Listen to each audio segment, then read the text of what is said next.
70%가 자녀를 학교에 보내는 것이 위험하다고 생각한다는 여론조사 결과가 나왔습니다.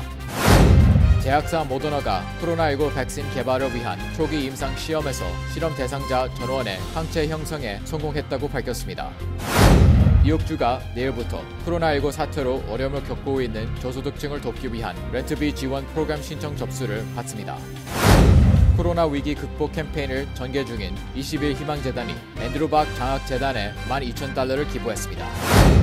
유학생 비자 제한 정책이 철회됐음에도 불구하고 입학률은 여전히 급락할 것이라는 전망이 나왔습니다. 뉴저지 정부의 공무원 대량 감원을 피할 수 있을 것으로 보입니다.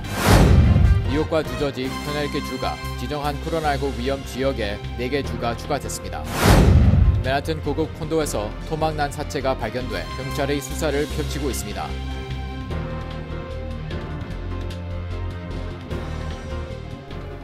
코로나19로 어려움을 겪고 있는 우리 이웃에게 희망을 주는 은행, 뉴 밀레니엄 뱅크. 뉴 밀레니엄 뱅크가 여러분과 함께합니다.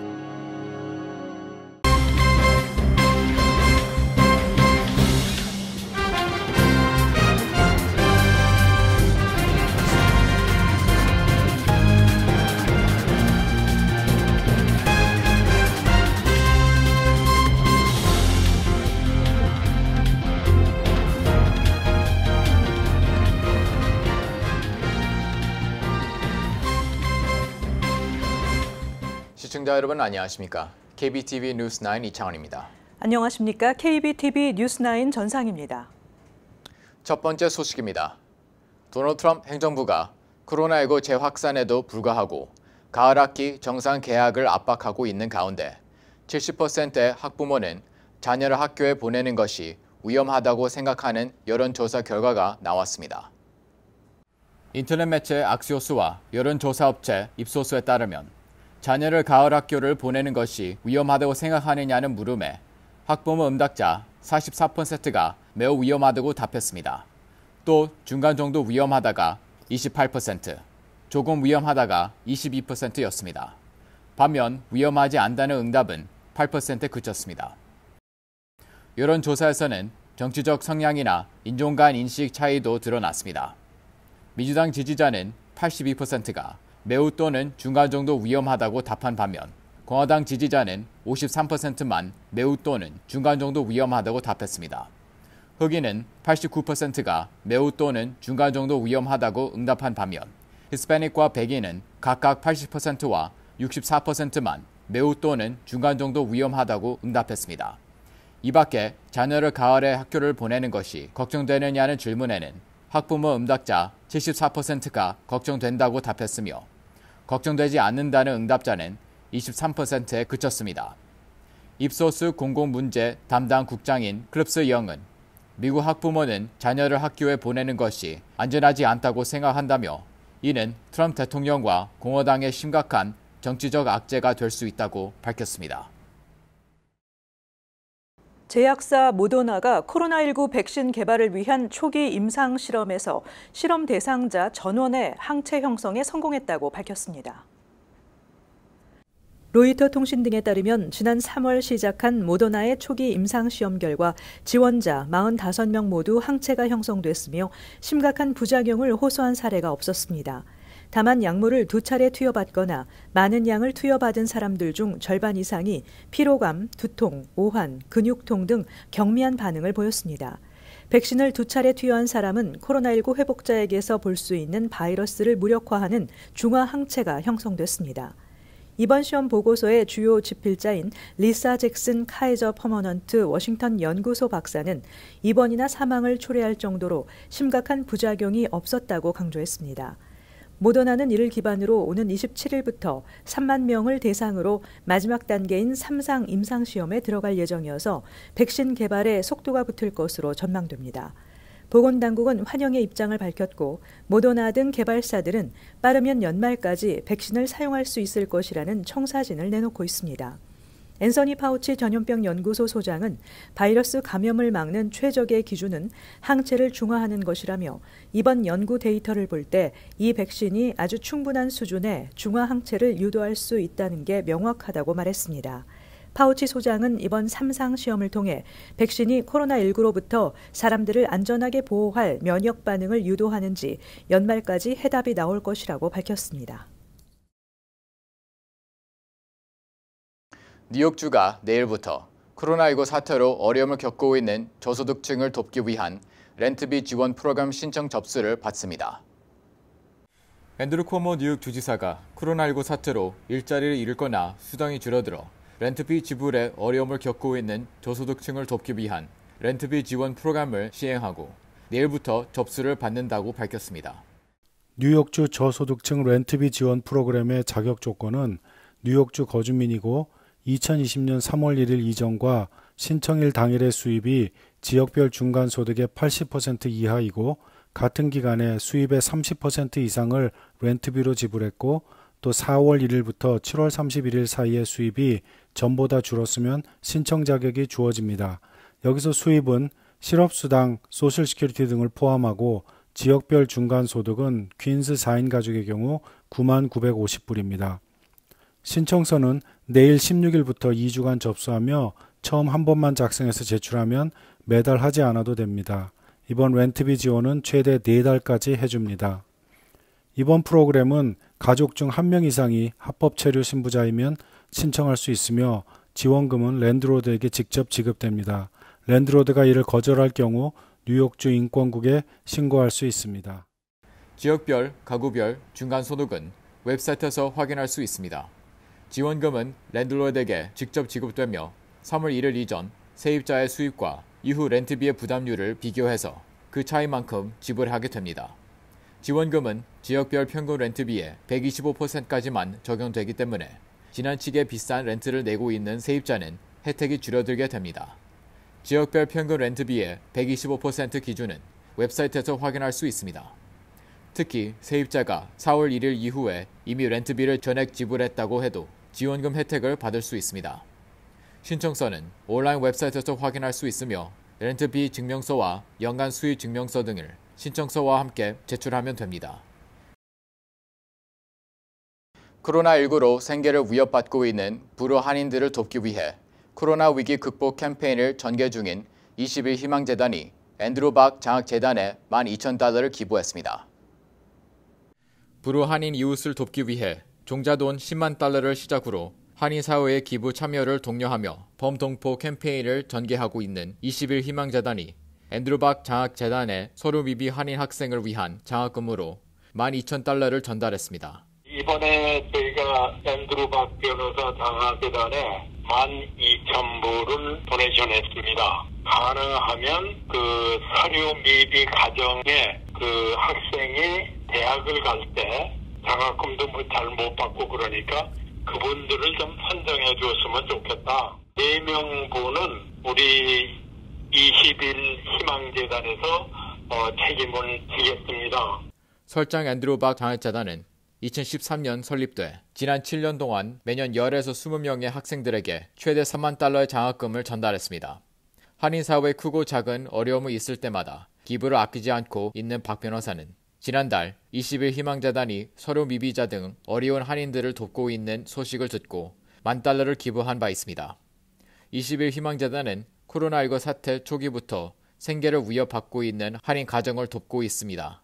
25만 불이 됐는데 그중에서 거의 다 서류 미비 가정을 도와줬고요. 다른 단체에서 마스크도 많이 도네이션을 했기 때문에 각 가정에 500불 하고 또 마스크 10개 이렇게 한 가정에 넣어줬습니다. 한 500가정 되는데 아직도 저희 사무실에 신청한 분들이 많이 있는데 그 명단을 전부 입수를 했어요. 거기에서도 누락된 분들, 그분들을 더 주기 위해서 저희가 지금 그 이름을 전부 체크를 하고 있습니다. 여기에 받지 못한 분들을 찾아가지고 앞으로 더 줄 계획입니다. 현재 뉴욕 한인회도 20일 희망재단과 함께 한인사회 코로나19 위기 극복을 위해 힘을 모으기로 해 범동포적인 캠페인을 전개하고 있습니다. 도널드 트럼프 대통령이 온라인 수업만 수강하는 유학생에 대한 비자 제한 정책을 철회했음에도 불구하고 입학률은 여전히 급락할 것이라는 전망이 나왔습니다. 김은지 기자가 전해드립니다. 워싱턴 포스트 컬럼니스트 램펠은 비자 제한 정책 철회는 좋은 일이지만 다른 반이민 정책으로 올가을 유학생 입학률은 수십 년 만에 최저 수준으로 떨어질 것으로 관측되고 있다고 밝혔습니다. 램펠은 올 가을 학기 미국 대학 입학 유학생 비율이 2018-2019 학년도보다 63%에서 98% 감소할 것이라는 정책기구의 분석이 있었다며 이 추정치는 앞으로 몇 주 동안 다른 이민 조치들이 어떻게 이행될 것인지에 대한 불확실성을 반영한다고 주장했습니다. 이 추정치에 따르면 미국의 유학생 입학률은 2차 세계대전 이후 가장 낮은 수준으로 떨어지는 것입니다. 입학률 급락 요인으로는 먼저 전 세계 미국 대사관과 영사관이 코로나19 사태로 학생 비자 처리를 포함한 정기 서비스를 중단했으며 또 많은 국가들이 여전히 코로나19 유행과 관련해 미국 여행을 금지하고 있어 비자 업무를 재개해도 비자가 발급될지는 미지수라고 지적하고 있습니다. 국제교육연구소에 따르면 중국과 유럽 생겐 지역, 영국 등 여행 금지국들의 미국 유학생이 2018-2019 학년도 전체 유학생의 약 40%를 차지하는 것으로 나타났습니다. 트럼프 행정부는 온라인 수강만 하는 유학생에 대한 비자 제한 정책을 철회했습니다. 그러나 백악관은 대상 범위를 좁혀 신입생들에게만 적용하는 방안을 검토 중인 것으로 알려졌습니다. KBTV 뉴스 김은지입니다. 뉴저지 주정부의 공무원 대량 감원과 교육 지원금 축소 등이 우려됐었지만 긴급 재원 마련으로 이를 피할 수 있을 것으로 보입니다. 뉴저지 주 상원예산위원회는 코로나19 사태로 인한 재정 적자를 메우기 위해 연방정부로부터 총 99억 달러를 빌리는 채권 발행 법안을 찬성 8표, 반대 3표로 통과시켰습니다.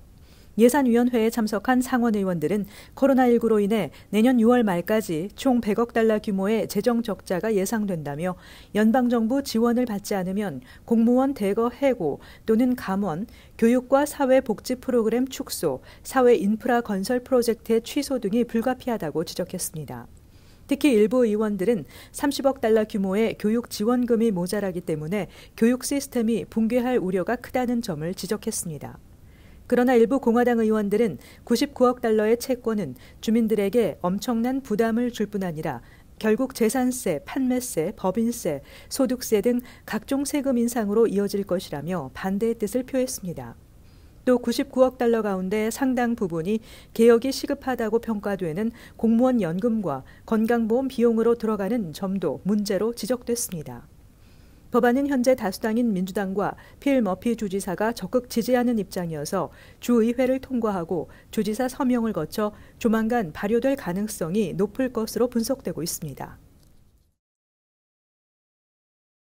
뉴욕과 뉴저지, 커네리컷주가 방문객들을 대상으로 2주간의 자가격리 의무화 조치를 적용하고 있는 코로나19 위험 지역에 4개 주를 추가했습니다. 김은지 기자가 보도합니다. 앤드류 쿠오모 뉴욕 주지사, 필 머피 뉴저지 주지사, 레드 라몬트 커네티컷 주지사는 미네소타와 뉴멕시코, 오하이오, 위스콘신 등 4개 주를 자가격리 의무화 조치 지역으로 지정했다고 밝혔습니다. 이번 조치로 자가격리 의무화 지역은 총 22개 주로 늘어나게 됐습니다. 자가격리 의무화 지역 지정은 하루 평균 감염률이 10% 이상이거나 감염자가 10만 명당 10명인 주를 기준으로 하고 있습니다.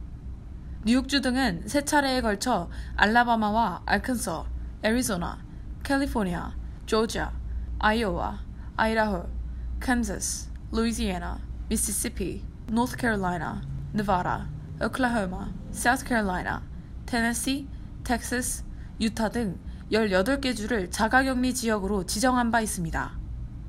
당초 자가격리 지역으로 지정됐던 워싱턴과 델라웨어는 감염률이 다시 낮아짐에 따라 자가격리 지역에서 해제됐습니다. 코로나19 위험지역으로 지정한 22개 주에서 출발해 뉴욕주 공항에 도착하는 항공기 승객은 연락처가 기재된 여행 질문서를 작성해 공항을 떠나기 전에 제출해야 하며 이를 어길 시 최대 $2,000의 벌금과 강제격리를 당할 수 있습니다. 쿠오모 주지사는 전철과 버스, 승용차를 이용해 22개 주에서 뉴욕으로 들어오는 모든 방문자들도 주 보건국 웹사이트에서 의무적으로 온라인 여행 질문서를 작성해 제출해야 한다고 밝혔습니다. 또 이들 22개 주에서 뉴욕을 방문한 사람들은 의무적으로 2주간 자가격리를 해야 하며 이를 위반할 경우에는 최대 1만 달러의 벌금을 내야 합니다. KBTV 뉴스 김은지입니다. 맨하탄 고급 콘도에서 30대 남성의 토막난 사체가 발견돼 경찰이 수사를 펼치고 있습니다. Hey guys, if you don't already know me, I'm Fahim Saleh.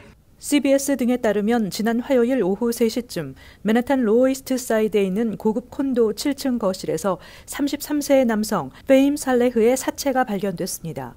머리, 팔, 몸통 등이 토막난 사체는 커다란 플라스틱 가방에 들어있었습니다. 이웃 주민들에 따르면 화요일 새벽 살레흐의 콘도 거실에서 비명 소리가 수차례 들려 911에 신고했으며 출동한 경찰이 사체를 발견하고 병원으로 옮겼습니다. 경찰은 이 사건 용의자로 보이는 남성이 피해자와 함께 있는 모습이 찍힌 감시 카메라 영상을 확보하고 용의자를 쫓고 있습니다. 경찰은 이 사건 용의자는 범행 후 핏자국 등 흔적을 지우려고 애쓰다 포기하고 도망친 것으로 추정된다며 거실 곳곳에 핏자국이 찍혀 있었다고 밝혔습니다. 전문 기계 기술자인 살레흐 씨가 살았던 콘도는 250만 달러를 호가하는 고급 콘도로 알려지고 있습니다.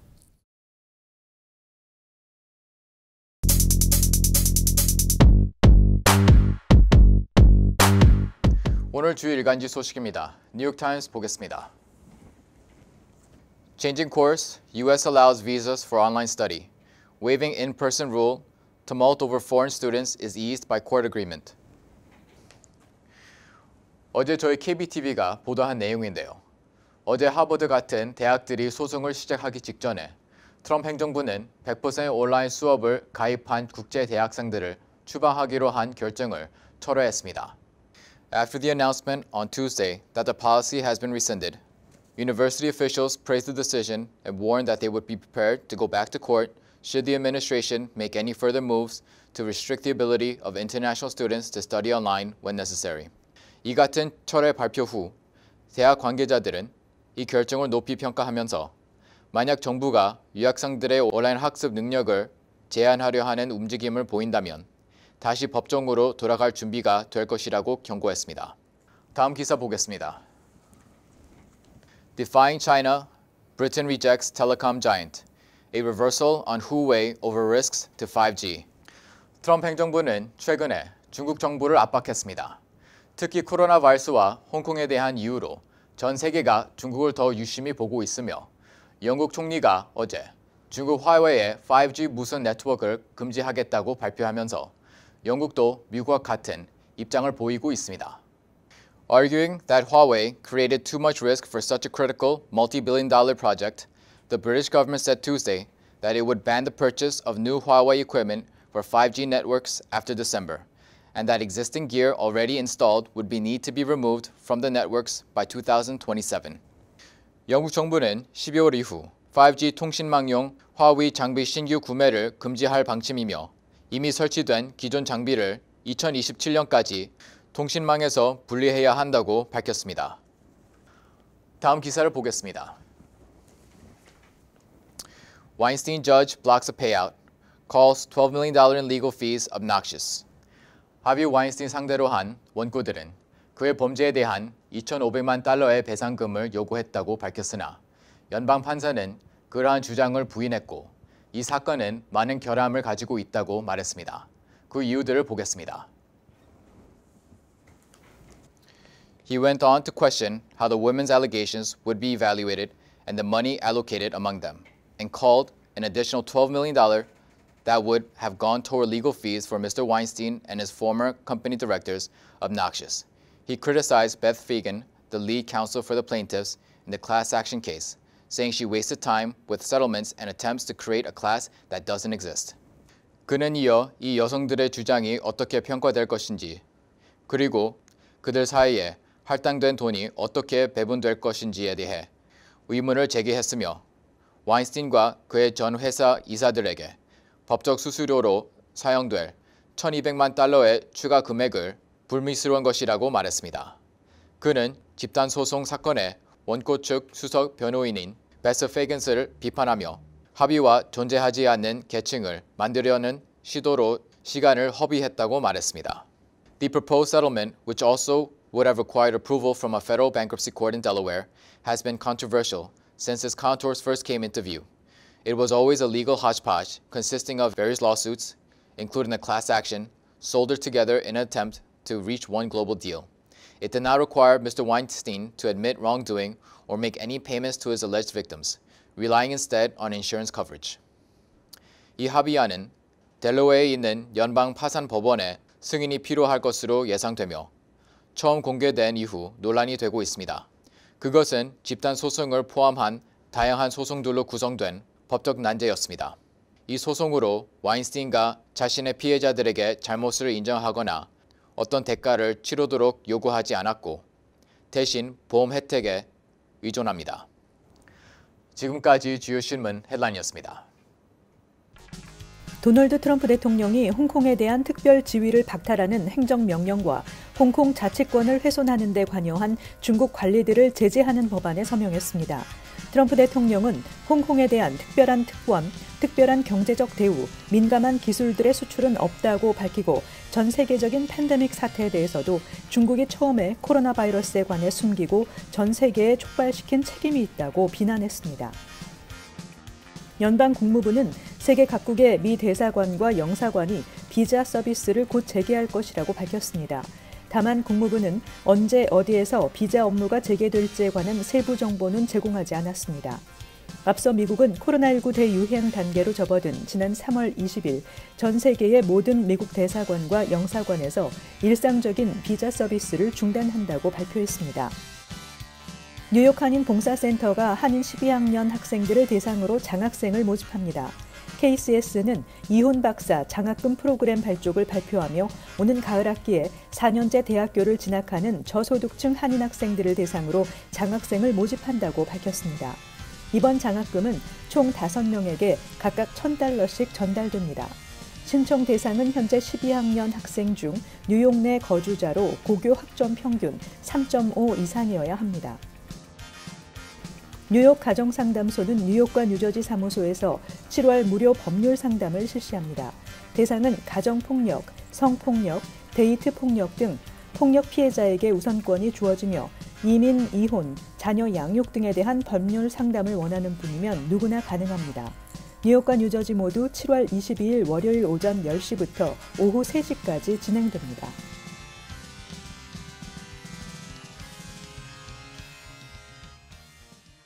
잠시 후 커뮤니티 브리핑을 전해드립니다.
이어서 환율과 증시 전해드립니다.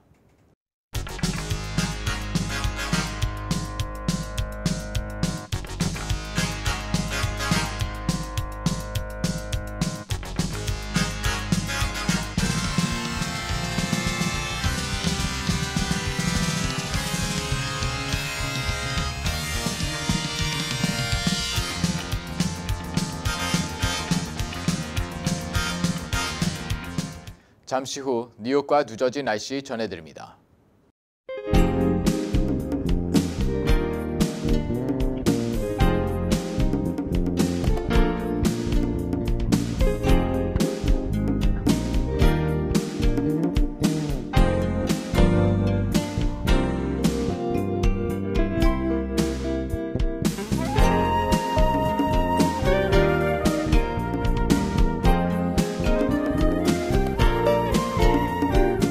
모든 사람들의 불안한 심리를 악용한 유언비어와 가짜 뉴스가 범람하고 있습니다.